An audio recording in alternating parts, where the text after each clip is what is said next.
Hey everyone, this is Kyle from Scourge Altars. I've got a foil technique that I've been working on for a couple of years now, and I've made a lot of adjustments and improvements on it since the last instructional video that I published. One of the biggest changes to the technique is that there is no longer a need for multiple foil/film layers. So I just picked one donor foil for the project, and I want it to have as many matching elements as possible with the non-foil that I'm working with. For this video, I'll be using an Essence Fracture, which is a blue sorcery that has two blue mana symbols to match the Transmute artifact. After selecting a foil, it's time to prepare the card. I start by using a number 16 X-Acto blade to gently scrape off the printed ink and expose the bare foil underneath. I'm clearing away the ink from all the areas where I want the non-foil card to show through the film layer. The scraping technique takes a while to master, and it's pretty easy to ruin the foil layer by applying too much pressure or by scraping at the wrong angle, or even just by using a dull blade. So I recommend getting a lot of practice in using junk foils before you start a real project.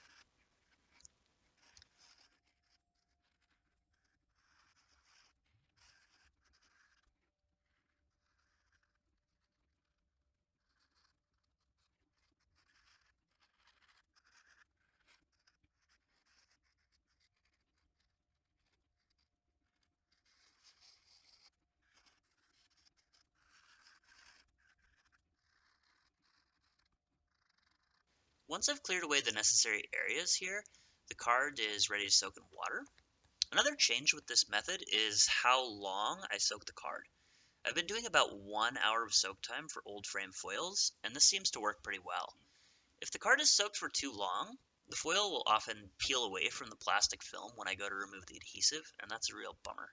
After an hour of soaking, the film layer is ready to be separated from the cardstock. It's important to be careful during this step because I don't want to wrinkle or fold the foil as it's peeled off.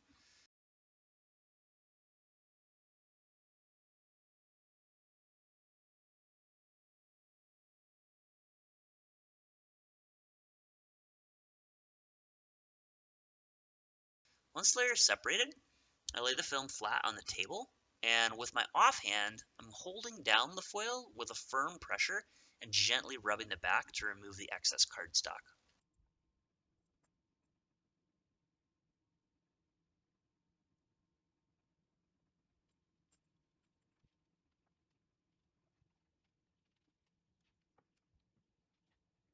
Once the foil layer is cleaned of all cardstock, I'm ready to use the light box in my desk to help with the next step.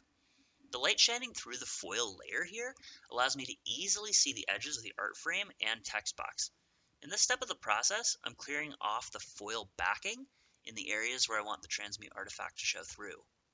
By removing the foil backing, I'm creating clear windows in the plastic film that's going to allow the non-foil card to show through while still maintaining a smooth, even surface on the face of the card. While working with the foil layer, it's super important to hold it flat against the table as you scrub with the tip of the skewer using gentle but firm pressure. There are some areas here where the foil is sticking too much for the skewer to be effective, so I gently scrape with the blade to clean those spots, kind of working back and forth.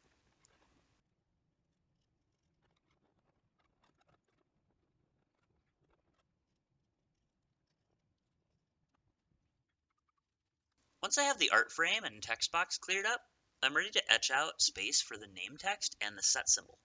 Here, I've got a printout of the card shape with the text and set symbol in black.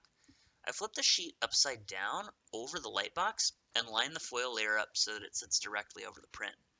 With the light on, I can see the shadow of the print, and this lets me know exactly where to remove the foil in order to allow the name text and set symbol to show through. This process needs to be done as precisely as possible. I want the text to show through, but I don't want to have excess non-foil space around the letters, and once the foil is removed, it can't be added back to the layer.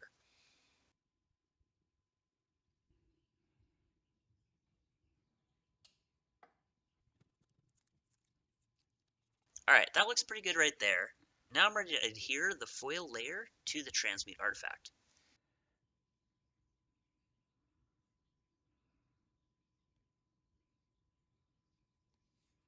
I have this plexiglass sheet with handles attached, And scrubbing the plexiglass with paper towel generates static electricity, which will make the foil film stick to it. Sometimes, though, the static isn't strong enough if the layer is particularly curled. So if it isn't sticking, I'll add a few drops of water between the plexiglass and the foil layer and just let the surface tension kind of hold it in place. Next, I use acetone to clean the transmute artifact. I'll scrub with more pressure around the edges to create a better surface for the adhesive to grab onto. I use repositionable spray mount from 3M to coat the transmute artifact with an even layer of adhesive. Just a few passes over the card from about 10 inches away is plenty. Once the adhesive has been applied, I'm ready to lower the foil layer onto the transmute artifact. It's important here to move really slowly and be sure that everything lines up perfectly as it's settled into place.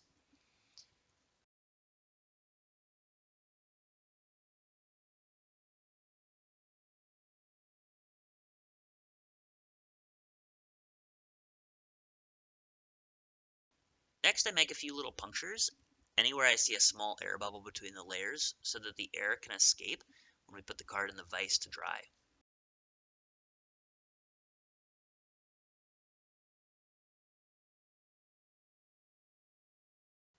Now the card goes in a penny sleeve and is sandwiched between these two steel plates, which are aligned with plexiglass.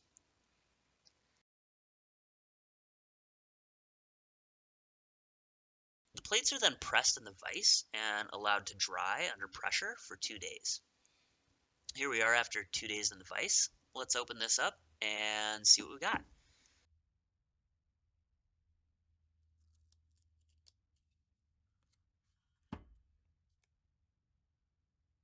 I'm going to use some scissors here to cut away the sleeve. The excess adhesive that's pressed out by the vise usually makes it impossible to get the card out of the sleeve without having to cut it. Alright, now I'm going to come in here with the blade again and scrape the blue frame away from the areas where it's still covering the set symbol and text.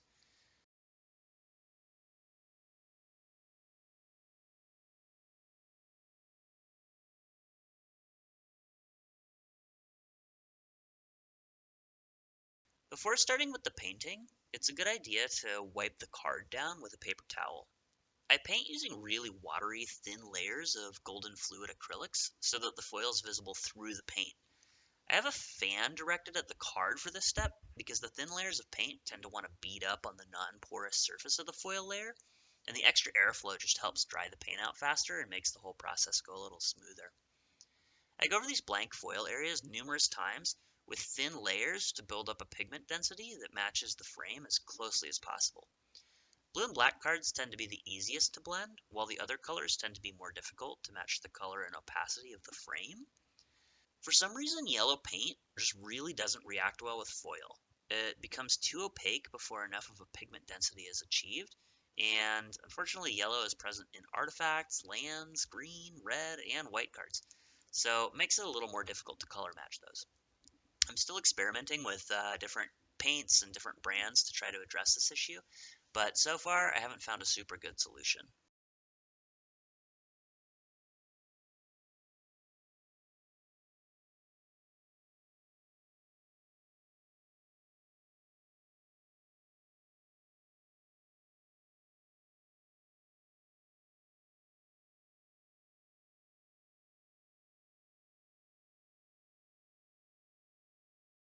Alright, now that I'm done with the frame, I can focus on blending the text box together.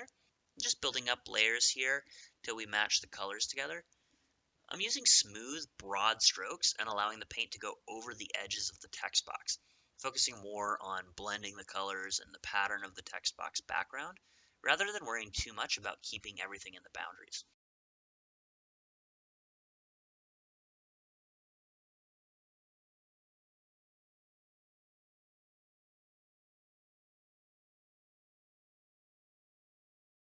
Once I'm finished with the blending, I can come back in here with a straight edge and wooden skewer to trim the paint away at the edge of the text box border.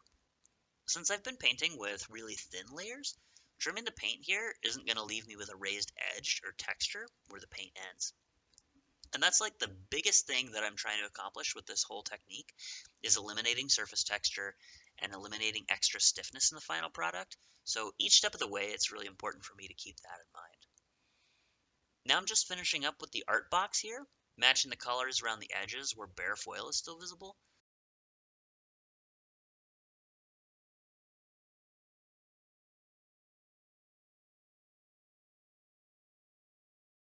A lot of the times I find the darker areas have a bit of a hazy look to them from the plastic film layer and the adhesive, so I like to go back in and build those areas up with a little bit more paint. As I'm wrapping up with the art, I'm remembering here that a small amount of the T in the name wasn't fully revealed, so I'm just going to go back over that with some paint to make it look correct. There's just a small portion of the rules text here that needs to be reconstructed since the ray of the shooting star is covering it.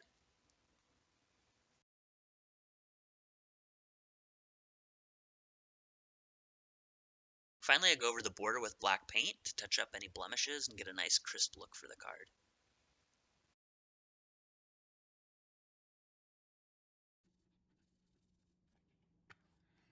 Alright, now I'm going to take this back out to the garage and spray it with a satin varnish to really make the foil pop. And here we are, completely finished. As you can see, there's virtually no texture on the surface of the card, and the frame looks really nice.